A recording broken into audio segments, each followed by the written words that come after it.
Asdeqa, salam alaikum, bonjour ou bonsoir les amis, j'espère que vous allez bien partout où vous vous trouvez. En tout cas, c'est ce que je vous souhaite et pour le meilleur de toutes les situations. Merci de nous recevoir chez vous et parmi vous une nouvelle fois. Et bienvenue sur votre chaîne Bled Magharibia. Et pour ma part, je suis ravi et content de vous retrouver à travers cette 349e vidéo qui vient vers vous pour vous proposer votre CQFD habituel, c'est-à-dire ce qui fait la petite discussion entre nous à chacune de nos rencontres.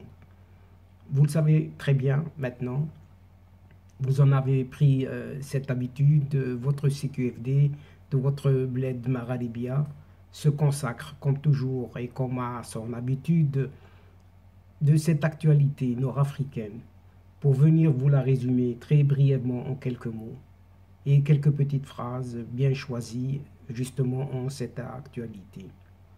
Et le présent CQFD se consacre à ce régime algérien, entre autres, qui est arrivé finalement à inscrire la question du Sahara marocain dans une réunion des parlements des pays islamiques. Et ce dossier du Sahara marocain demeure la question, oui, la question en majuscule absolue pour cette Algérie qui arrache finalement un nouveau report de cette Coupe d'Afrique des Nations de handball prévue au Maroc. Toutefois, il faut savoir que dans le rapport, oui, dans ce fameux rapport accompagnant la loi de finances américaine promulguée le 15 mars dernier, donc tout récemment, par Joe Biden, le président des États-Unis d'Amérique. Après l'adoption justement de cette loi de finances, la semaine dernière, par le Congrès, Washington renouvelle son soutien au Maroc. Oui, renouvelle son soutien au Maroc vis-à-vis de son Sahara, ne faisant aucune distinction, aucune, entre le royaume et ses provinces du Sud. Et, chers amis, nous tenterons à notre niveau, modestement, d'en distiller quelques explications ici en fin de séquence. Ainsi, chers amis, contrairement à son échec lors de la dernière réunion du comité exécutif de la Ligue arabe, l'Algérie a finalement réussi à inscrire la question du Sahara marocain dans le communiqué final de la 47e réunion du comité exécutif de l'Union parlementaire des États membres de cette organisation de la coopération islamique organisée à Alger les 13 et 14 mars 2022. La déclaration d'Alger, entre guillemets, publiée lundi soir dernier sur le site de l'Assemblée populaire nationale, souligne que les composantes du dit comité expriment leur préoccupation de la reprise de cette guerre, mais on ne sait de quelle guerre il s'agit, entre le Maroc et le Front Polisario, entre guillemets. Oui, on ne sait de quelle guerre il parle. Et toutes ces composantes, justement, invitent les deux parties du conflit, comme s'il n'y en avait pas une troisième, la plus impliquée, c'est-à-dire celle qui manipule les ficelles de ce Polisario. Donc les deux parties, pour eux, c'est les deux parties du conflit à revenir aux négociations directes, sans conditions préalables, et sous la direction de cet envoyé personnel du secrétaire général de l'ONU pour le Sahara marocain, Stéphane de Mistura. En tout cas, le Maroc l'a toujours demandé. Mais jusqu'à présent, cette Algérie refuse. Partie prenante, bien évidemment. Et avec l'appui de l'Union africaine, afin de mettre en œuvre les résolutions du Conseil de sécurité et d'organiser, écoutez bien, un référendum d'autodétermination du peuple sahraoui. Et dont rêve cette Algérie, oui, dont rêve cette Algérie, et de continuer de rêver, de fantasmer même, et de contribuer ainsi à ce qu'ils appellent la paix et la stabilité en Afrique du Nord. En tout cas, ce que poursuit cette déclaration.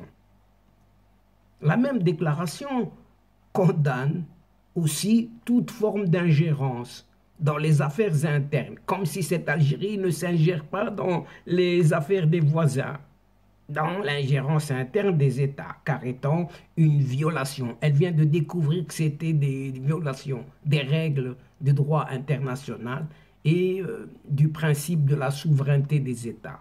Oui, cette Algérie, enfin, ce régime vient de découvrir cela.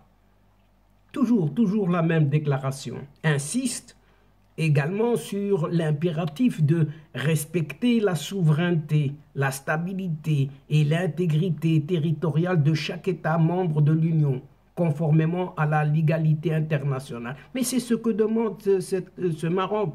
Et finalement, cette Algérie ne s'arrête pas de violer justement la souveraineté, la stabilité et l'intégrité territoriale de son voisin de l'Ouest. Elle continue depuis plus de 47 ans. Le Maroc, oui, le Maroc n'a pas participé à cette réunion. Et pour cause, oui, pour cause. Car le tour de table de ce fameux comité exécutif de l'Union parlementaire des États membres de l'organisation de la coopération islamique, cette fameuse OCI, est composé de 12 pays actuellement. Oui, d'abord cette Algérie en tête, oui, cette Algérie en tête, qui demande tout cela, sans avoir froid aux yeux, comme si elle savait très bien et qu'elle était consciente de ce qu'elle demandait. L'Arabie saoudite, le Liban, le sultanat de Oman, ceci pour le groupe arabe, l'Iran, le Bangladesh, la Malaisie et l'Indonésie pour le groupe asiatique, la Côte d'Ivoire, le Sénégal, le Mozambique et le Cameroun pour le groupe africain, et finalement la Turquie pour la Troïka présidentielle de l'Union. Et Alger, oui, Alger accueillera prochainement la 17e session de l'Union des parlements des pays de l'Organisation de la coopération islamique, l'OCI. Ce qui promet, oui, ce qui promet, oui, une autre passe d'armes entre le Maroc et cette Algérie sur la question justement du Sahara marocain, qui demeure la question en majuscule, absolue de ce régime algérien. Et on verra lors de la rencontre de cette 17e session prochainement. Et cette fois-ci, quant à la Confédération africaine de handball, cette fois-ci, cette fameuse CAHB, CAB, eh bien, c'est dû à une autre demande de cette Algérie. Oui, cette confédération a cédé de nouveau à cette Algérie. En effet, la CAB, la Confédération africaine de handball, a accédé à la requête algérienne de reporter de nouveau la 25e édition de la Coupe d'Afrique des Nations seniors hommes de handball reprogrammée pour la période du 22 juin au 2 juillet 2022 au Maroc. Décidément, cette Algérie n'arrête pas de prétexter. Et cette fois-ci a prétexté de la coïncidence, tout simplement de la coïncidence de la compétition africaine avec les Jeux méditerranéens, ces fameux JM, qui seront soi-disant organisés à Oran du 25 juin au 5 juillet prochain pour justifier sa demande. Lundi dernier, cette confédération de handball a annoncé que la prochaine Coupe d'Afrique des Nations aura lieu au Maroc, eh bien cette fois-ci du 11 au 18 juillet prochain, jusque quelques semaines plus tard. Pour rappel, ce commissaire des Jeux méditerranéens, ce Mohamed Aziz Derouaz, avait exigé déjà en février dernier à cette même CAF, cette confédération africaine de handball, de changer la date de la compétition. Et dans des déclarations à la presse locale, il avait fait part de son irritation quant au retard de la Confédération à répondre à la requête de cette Algérie, estimant que de tels agissements montrent que le handball algérien est visé, fermons les guillemets, ne portant aucun commentaire, no comment comme on dit.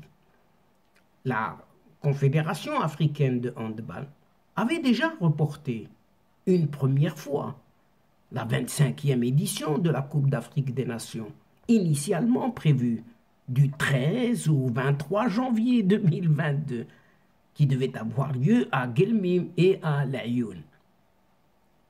Suite à deux recours présentés par cette même Algérie et la Zambie, qui ont manifesté leur opposition à l'organisation de l'événement sportif tout simplement à Laayoune, au Sahara marocain. Maintenant, chers amis, il est clairement montré et démontré que même dans les milieux sportifs, oui, même dans les milieux sportifs algériens, le dossier du Sahara marocain demeurera une épine incrustée et fameusement incrustée dans les savates de ce régime politico-militaire de ces vieux caporaux au pouvoir. Quoi que puisse entreprendre finalement cette Algérie et ses colistiers qui l'accompagnent, ce que signifie la nouvelle loi de finances américaine pour le Maroc et le dossier de son Sahara, là demeure pas une question, mais c'est une réponse. Et c'est cela qui importe et qui est d'importance face à toute gesticulation, d'où qu'elle vienne. En tout cas, ce qui a été annoncé ce mardi 15 mars dernier, à travers un communiqué de la Maison-Blanche, annonçait la promulgation par le président américain Joe Biden de cette fameuse loi HR 2471. Cette loi qui est l'équivalent de la loi de finances marocaine, qui attribue les financements aux différents départements composant le gouvernement américain. Et ce texte inclut également les aides extérieures accordées par Washington. Pourquoi cela compte jusqu'ici? Eh bien, la version finale de ce texte inclut des aides pour le Maroc, mais ne fait pas de distinction aucune entre le royaume marocain et son Sahara, comme cela a pu être le cas dans de précédentes moutures du texte. Il y a quelques mois, lorsqu'il n'était encore qu'au stade de brouillon, ce texte de loi faisait la distinction encore entre ces deux parties du Maroc. Mais alors, quel impact cela va avoir par la suite? L'impact est tout d'abord symbolique, puisque le Maroc et son Sahara ne sont pas distingués l'un de l'autre dans ce document, ce qui est clair. Et cette distinction peut également être interprétée comme une confirmation de la reconnaissance de la marocanité du Sahara actée lors des derniers jours de l'administration de Donald Trump. Les amendements apportés à cette loi de finances américaine témoignent également d'une réussite complète de la diplomatie marocaine, que ce soit à travers ses représentants ou ses lobbyistes, très présents à Washington. Mais alors, que faut-il savoir d'autre? Eh bien, le soutien américain à la marocanité du Sahara n'est pas total, n'est pas à 100%, du moins pas au niveau des instances législatives américaines. En témoigne encore, il reste le National Defense Authorization Act, adopté par les États-Unis au mois de décembre dernier. Eh bien, ce document, qui pourrait être comparé à une loi de finances, cette fois-ci militaire, définit les aides que Washington peut apporter pour armer ses partenaires, dont fait partie le Maroc justement. Cette version 2022 inclut des clauses liées à la recherche d'une solution politique mutuellement acceptable au Sahara. Une phrase, oui, cette phrase qui est une solution politique mutuellement acceptable au Sahara, point, est une phrase assez vague, mais surtout ouverte, très ouverte à toutes les interprétations. Et pour en savoir plus, et pour tout connaître, tout savoir, eh bien, cet envoyé personnel du secrétaire général de l'ONU au Sahara marocain, Stéphane de Mistura, a effectué une tournée régionale, comme on le sait, comme tout le monde le sait, pour relancer des négociations à l'arrêt depuis 2019 et mettre les parties autour de la table. En décembre 2020, déjà, oui, en décembre 2020, les États-Unis, les USA, avaient officiellement reconnu la souveraineté du Maroc sur son Sahara. Une reconnaissance qui est le fruit d'un travail de plusieurs années effectué par la diplomatie marocaine durant l'administration Donald Trump. Et donc, nous verrons la suite, oui, avec cette Algérie qui finalement cherche des poux sur une certaine calvitie chauve. Et donc, chers amis et chers adeptes de la chaîne, c'est ici que prend fin cette séquence en prenant congé de vous. Mais néanmoins, nous espérons vous retrouver très très bientôt avec un immense plaisir pour vous relater d'autres sujets, d'autres thèmes lors de vos prochaines vidéos de votre CQFD, c'est-à-dire de ce qui fait la petite discussion entre nous à chacune de nos rencontres. Merci pour votre confiance, pour votre fidélité et votre patience et surtout pour votre participation, de nous suivre et de nous écouter jusqu'au bout des séquences de votre chaîne qui attendent énormément de vous, votre soutien, vos encouragements. Mais néanmoins, ne nous oubliez pas de nous aider en vous y abonnant en grand nombre et de faire abonner toutes vos connaissances partout où vous vous trouvez afin d'y être informé très très rapidement et ce en toute primeur bien sûr. Aussi, n'hésitez pas de partager au grand maximum autour de vous les séquences vidéo de votre chaîne. Pour moi, il ne me reste plus qu'à vous dire au revoir les amis, al-asdiqa, salam alaikum wa rahmatullah wa barakatuh. À la prochaine fois et à bientôt. إلى اللقاء في حصة أخرى إن شاء الله. مع السلامة.